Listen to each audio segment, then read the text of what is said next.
ठाणे जिल्हा व सत्र न्यायालयाच्या नूतन इमारतीचं उद्घाटन संपन्न झालंय। आपल्या घटनेला 75 वर्ष पूर्ण झाल्यानंतरही आपण सामान्य नागरिकांना वेळेवर न्याय देऊ शकत नाही याची आपल्याला जाणीव असली पाहिजे।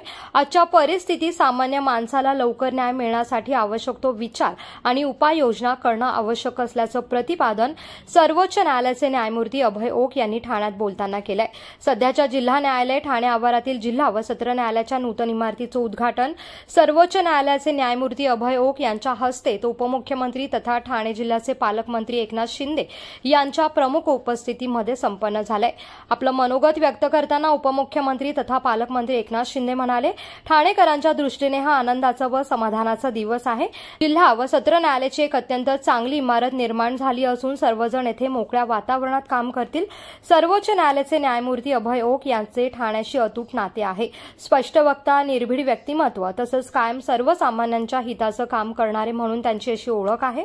त्यांचा आदर्श डोळ्यासमोर ठेवून आपले सरकार काम करत आहे। कोकणासह परिसरातील ताज्या घडामोडींसाठी सागर डिजिटलला सबस्क्राइब करा आणि नोटिफिकेशनसाठी बेल आयकॉनवर प्रेस करा।